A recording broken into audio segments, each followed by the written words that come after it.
bercakap pasal air ni, air ni mungkinlah satu keperluan untuk hidup kita kan. Tetapi apabila disalahguna ataupun kalau kita mandi di pantai, kalau kita tak jaga keselamatan kita, kita boleh lemas dan kita perlu elakkan perkara tersebut daripada berlaku lah.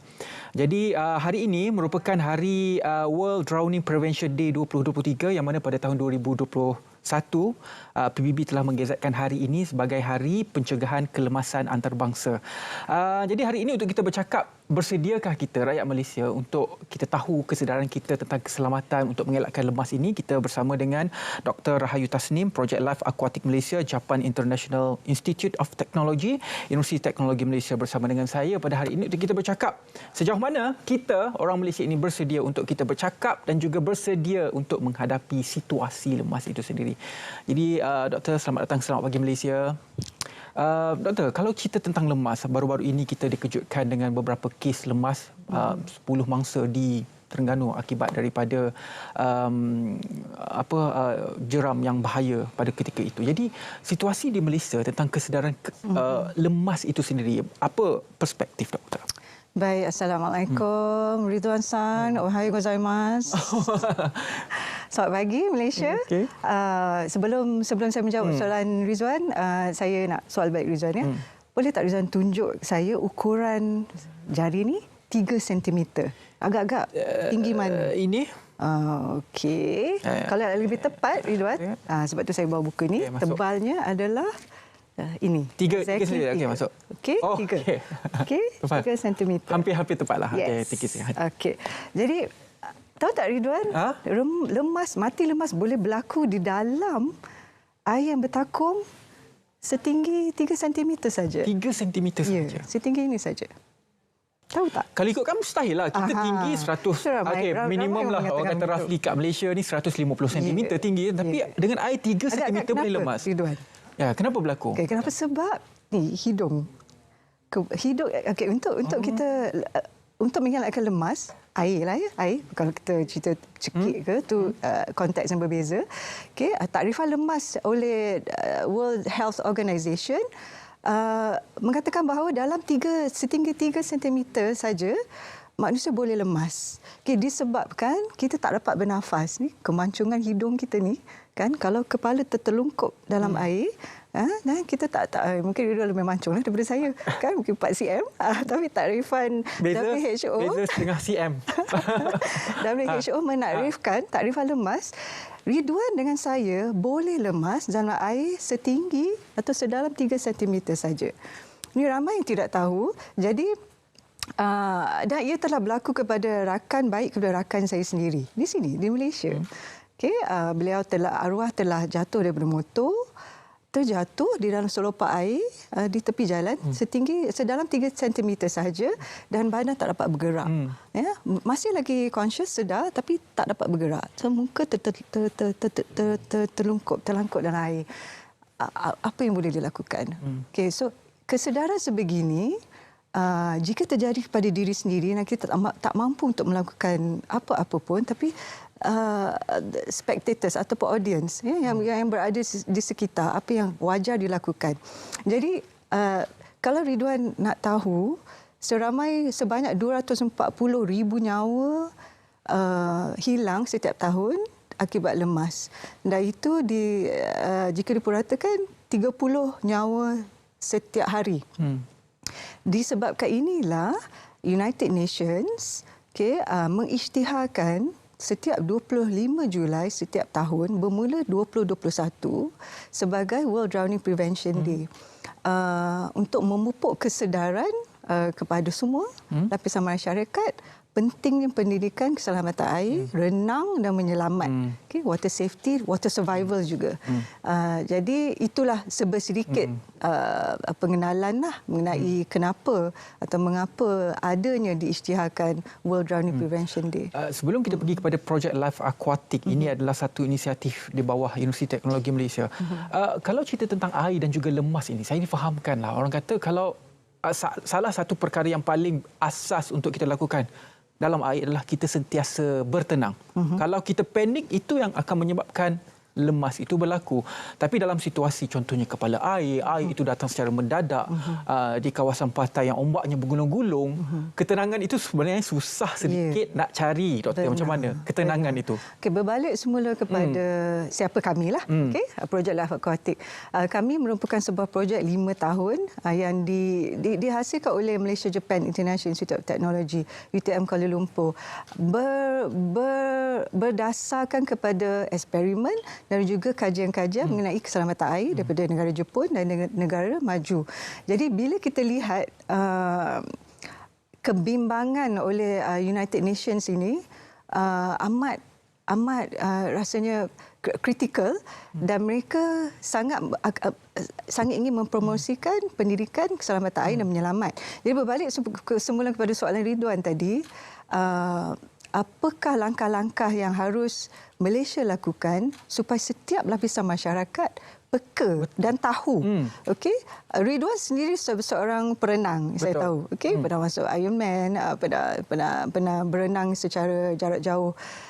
Dan bukan saja kita tunggu bencana ataupun kepala air, tsunami itu dan sebagainya, tapi orang-orang seperti perenang yang hebat pun mungkin boleh tewas dan lemas di dalam semasa berenang, contohnya. Situasi itu berlaku. Betul. Pernah berlaku dan di Malaysia. Bila kita mengatakan you don't have to wait for disaster, tidak perlu menunggu bencana berlaku barulah kita terhantuk dan tergadah.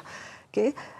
Orang-orang seperti kita sendiri, Ridwan, juga harus tahu sebelum melibatkan diri di dalam mana-mana aktiviti akuatik. Contohnya menyelam scuba, betul. Free diving. Okay, kita berbicara sebentar tadi. Memancing, berkayak, okay, surfing, berlayar dan sebagainya. Ataupun semudah pergi berkelah. Ya, di tepi sungai. Di tepi sungai. Okay. Kita perlu dididik dahulu dengan keadaan bagaimana untuk peka, untuk alert dengan tanda-tanda di sekitar kawasan tersebut sebelum dan semasa bencana ataupun kecemasan berlaku, darurat air berlaku. Jadi berbalik semula kepada persoalan Ridwan tadi, di manakah kita sekarang dalam pendidikan, dalam konteks pendidikan ini? So inilah dia, perbicaraan inilah yang sedang dibicarakan oleh World Health Organization dan memerlukan sokongan semua pihak. Apa yang ada di bawah projek Life Aquatic di bawah UTM ini? Projek Life Aquatic ini kita sasarkan kepada kumpulan-kumpulan tertentu, bukan kanak-kanak tetapi orang dewasa. Sebab apa, Ridwan? Kami melihat ramai ibu bapa menghantar anak-anak untuk kelas renang contohnya, tetapi ibu bapa sendiri tidak dilengkapi dengan kemahiran survival skill di air, water survival. Orang bertanya kami, Ridwan, adakah kami kelas renang? No. Kami bukan kelas renang. Kami ingin memupuk orang-orang seperti yang ada di Malaysia ini yang gemar dengan aktiviti akuatik seperti Ridwan sendiri, sebelum mendaftar diri dia dalam kelas renang, mendaftar diri untuk berkayak, untuk snorkeling, pergi melancong ke pulau snorkeling contohnya. Jomlah belajar dulu water survival skill. Jom belajar dulu bagaimana untuk basic 5 critical skill yang perlu ada untuk mengelakkan lemas jika situasi kecemasan berlaku. Apa skill tersebut? Okay, 5 skill yang kami praktikkan. Bunyi senang, tapi kalau tak ada exposure, tak cuba, mungkin susah. Terutama sekali bagi mereka yang pernah lemas. Okay, 5 skill. Firstly, water entry, masuk ke dalam air. Air tak dalam tak apa, air yang dalam macam mana. Okay? Sebab kita selalu mungkin perlu lompat daripada bot, perlu lompat daripada jeti atau jatuh. Okay, number 2, bernafas. Ada orang Ridwan, mungkin Ridwan okey, Ridwan hebat berenang. Tapi ada yang tak tahu teknik bernafas di dalam dan semasa menarik nafas. Itu 2. Dan teknik yang ramai sangat yang mungkin overlook ataupun endahkan adalah teknik ketiga, berenang sikit dan flip. Float. Ini konsep paling penting dalam survival skill. Maksudnya terapung dan float. Okay, flip. Okey, dan keempat flip balik dan berenang. Okey, dan kelima naik ke darat, naik ke bot dengan selamat. 5 ni. Adakah semua kemahiran, 5 kemahiran ini diajar tanpa menggunakan safety jacket? Ya, Ridwan. Maksudnya bare, Ya. kosong. Ya. Kalau kita tengok tadi, itu antara footage yang telah pun disediakan oleh pihak doktor. Itu di mana dan adakah siapa berkenaan dengan program ini? Okey, kami setiap Isnin, tuan-tuan boleh Ridwan boleh datang ke Pusat Akuatik Darul Ihsan Shah Alam. Kami anjurkan setiap program setiap Isnin Swim and Survive Malaysia terbuka kepada warga Malaysia 18 tahun ke atas. Selain daripada itu, mereka yang dah pernah menyertai kami selama 4 jam saja Ridwan, tak perlu 2-3 hari berkursus, 4 jam saja hari Isnin. Selepas itu mungkin bagi yang ingin menyambung, kalau lihat kepada footage video, kami adakan program-program di open water, di perairan pula. Dengan kerjasama contohnya ini anggota bomba dan penyelamat dengan kerjasama Majlis Pulau-Pulau Besar, Majlis Pulau-Pulau Melaka contohnya, APMM contohnya, dan juga akan datang dengan perhentian channel swim.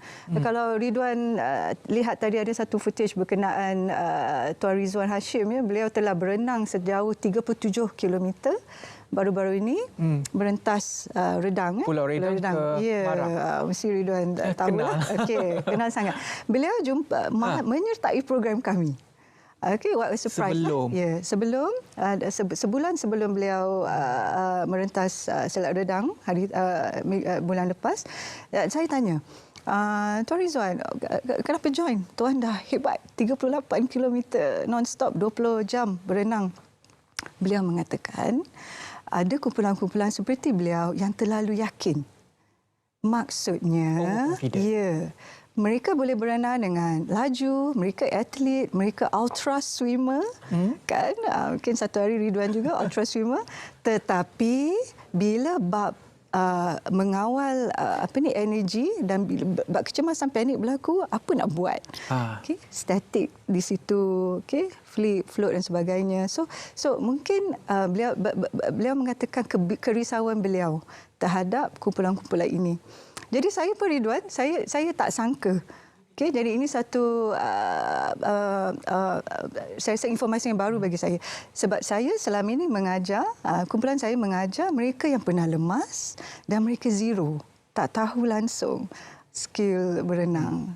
Tapi dengan adanya orang-orang seperti Tuan Rizwan ni, dia ada satu konteks yang sangat berbeza. Ya, insya-Allah. Mungkin selepas ini saya boleh bawa pula kawan-kawan saya. Kami boleh berenang di laut, tapi betul, 5 itu mungkin kami kurang pasti dan kurang tahu sedikit. Kadang-kadang lupa. Betul. Lupa. Mungkin kita boleh panjangkan lagi selepas ini perbincangan kita. Apapun, terima kasih banyak-banyak kepada Dr. Rahayu